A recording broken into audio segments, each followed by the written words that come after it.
Bismillahirrahmanirrahim. Assalamualaikum warahmatullahi wabarakatuh. Saya Indria Kirana dari Tadris IPA 5B. Di sini saya akan memenuhi tugas pada mata kuliah Rekayasa Alat Labor dengan dosen pengampu Bapak Niki Dian Permana PMPD. Di sini saya akan membuat sebuah alat peraga, yaitu papan optik, di mana alat peraga papan optik ini sesuai dengan materi kelas 8 SMP atau MTS. Baik, sebagai dasar teorinya, apa sih itu alat peraga papan optik? Nah, jadi alat peraga papan optik ini adalah alat peraga yang dapat digunakan untuk menjelaskan konsep pembentukan bayangan akibat adanya pemantulan dan pembiasan cahaya. Kata papan berarti bentuk alat peraga yang berupa bidang persegi panjang, sedangkan kata optik diperoleh karena alat peraga ini digunakan sebagai media untuk menjelaskan materi optik, yaitu optik geometri. Alat peraga ini merupakan alat peraga sederhana yang dapat digunakan untuk mengajar di depan kelas atau disesuaikan dengan kondisi dan kebutuhan yang ada. Nah, papan optik ini terdiri dari dua bagian utama, yaitu papan tempel yang digunakan untuk menempel benda itu tadi, bayangan dan cermin, sedangkan bagian kedua adalah benda tempel, atau disebut juga dengan benda, bayangan, dan cerminnya. Dan untuk alat dan bahan, serta bagaimana cara membuatnya dan bagaimana cara menentukan pemantulan dan pembiasan cahaya ini, langsung saja kita saksikan video berikut ini. Baiklah, alat dan bahan yang digunakan yaitu ada karton, penggaris, loop atau kaca pembesar, alat tulis, cutter dan gunting, botol airing menara bekas, lem box, lem bakar, lilin, koin, cermin datar, dan juga kardus. Serta bahan utamanya itu adalah papan optik. Langsung saja kita ke proses pembuatan. Siapkan karton yang telah dipotong-potong dan juga kardus.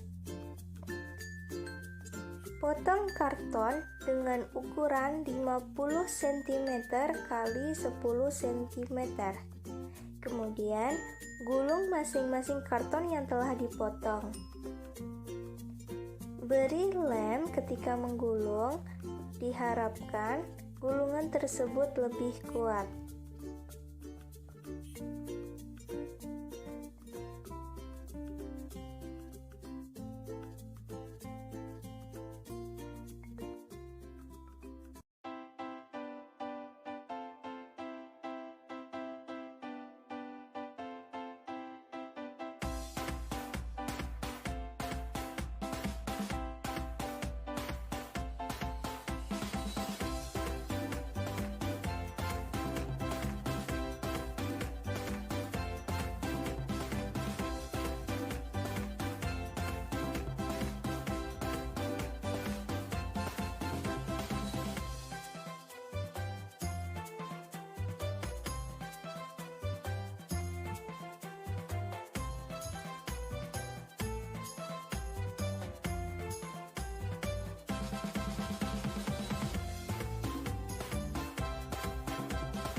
Kemudian potong kardus dengan ukuran 18 cm dikali 15 cm sebanyak 2 buah.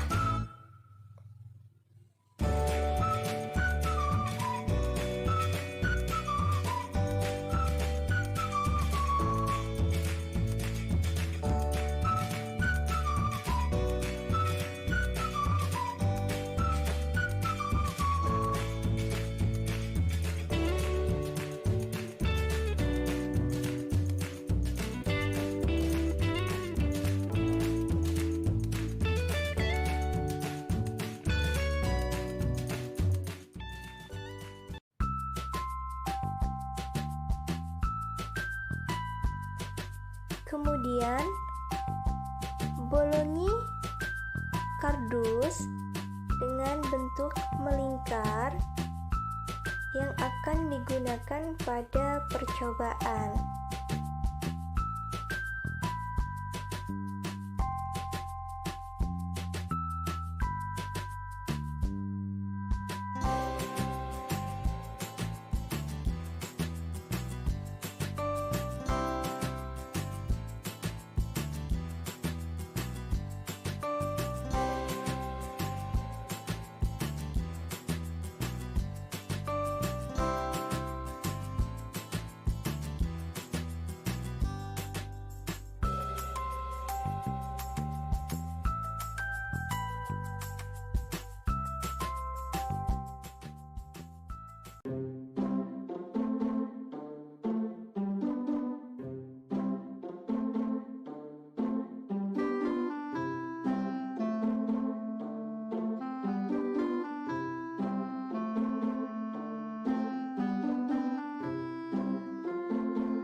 Selanjutnya, kita pasangkan kepada bangku optik dengan menggunakan lem bakar.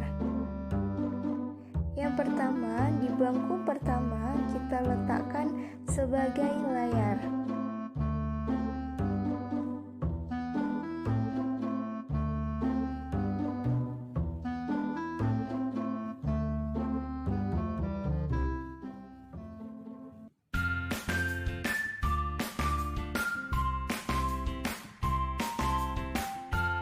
Bangku yang kedua, kita letakkan kardus yang telah dibolongin melingkar.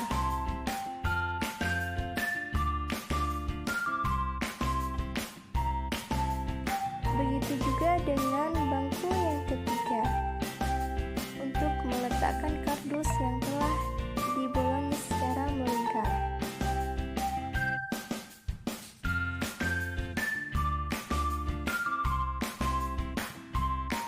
Dan bangku yang keempat kita gunakan untuk menaruh loop atau kaca pembesar yang menggunakan lensa cembung. Bangku yang kelima kita gunakan untuk meletakkan cermin datar, mineral yang berisi air ataupun cahaya. Untuk percobaan yang pertama, kita akan membuktikan bahwa cahaya dapat merambat lurus.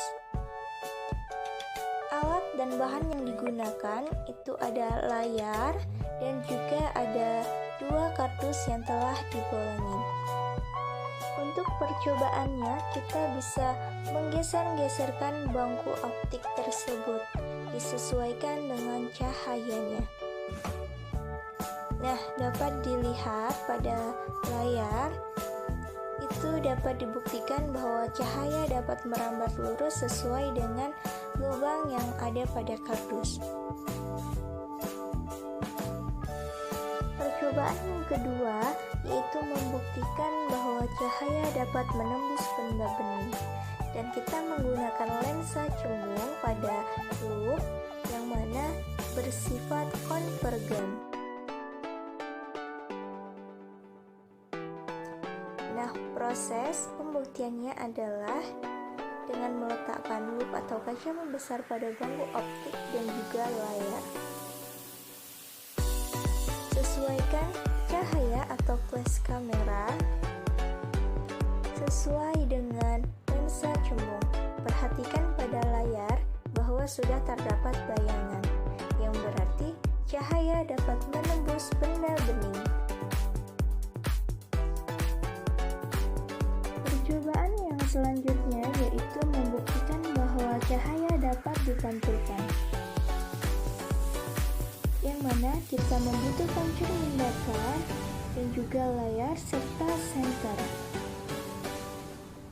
Kita arahkan senter kepada cermin datar sehingga membentuk cahaya pada layar, yang berarti cahaya dapat dipantulkan. Percobaan yang selanjutnya yaitu mengenai sifat cahaya dapat dibiaskan. Kita menggunakan botol mineral yang sudah dipotong, kemudian diisi air dan dimasukkan pena atau pensil. Kita arahkan senter kepada gelas yang berisi air dan pena ke arah layar, kemudian kita perhatikan layar bahwa di situ terlihat pena tampak bengkok atau terlihat seperti patah, yang berarti cahaya dapat dibiaskan. Nah, yang selanjutnya yaitu sifat cahaya di mana cahaya dapat diuraikan. Di sini kita menggunakan gelas mineral yang berisi air dan juga cermin datar. Kita arahkan senter searah dengan cermin datar, kemudian kita amati yang terjadi pada layar. Dapat dilihat bahwa terdapat berbagai warna atau beberapa warna pelangi yang terjadi pada layar yang membuktikan bahwa cahaya dapat diuraikan. Nah, dari video percobaan alat peraga yang sudah disaksikan tadi, maka dapat dianalisis mengenai sifat-sifat bayangan atau sifat-sifat cahaya, di mana sifat-sifat cahaya pada tingkat yang dapat diamati, cahaya menunjukkan dua perilaku yang tampaknya saling berlawanan, yang digambarkan secara kasar melalui model-model gelombang dan partikel. Sejak abad 17, orang percaya bahwa cahaya merupakan arus korpuskel yang memancar berupa garis lurus yang disebut dengan sinar. Sinar dapat terus menembus benda-benda bening dan dapat pula dipantulkan kembali. Selain itu, cahaya juga mempunyai sifat yang berkaitan dengan partikel karena energinya tidak disebarkan merata pada muka gelombang, melainkan dilepaskan dalam bentuk bulatan-bulatan seperti partikel. Sebuah buntalan diskrit atau kuantum, energi elektromagnet ini dikenal sebagai sebuah proton. Nah, jadi cahaya sebagai gelombang elektromagnetik selain memiliki sifat merambat lurus, juga memiliki sifat-sifat gelombang lainnya seperti cahaya dapat dipantulkan atau disebut juga dengan refleksi, cahaya dapat dibiaskan atau disebutkan refraksi, cahaya dapat dilenturkan atau difraksi, cahaya dapat diwariskan atau disebut juga dengan dispersi, dan cahaya dapat digabungkan atau disebut interferensi, dan serta cahaya dapat dikutupkan atau polarisasi. Baik, mungkin itu saja presentasi dari alat peraga mengenai papan optik yang sudah teman-teman lihat tadi. Semoga bermanfaat. Saya mohon maaf apabila ada kesalahan dalam pengukuran maupun percobaan dari yang saya buat tadi. Saya mohon maaf. Sekian, wabillahi taufiq wal hidayah. Wassalamualaikum warahmatullahi wabarakatuh.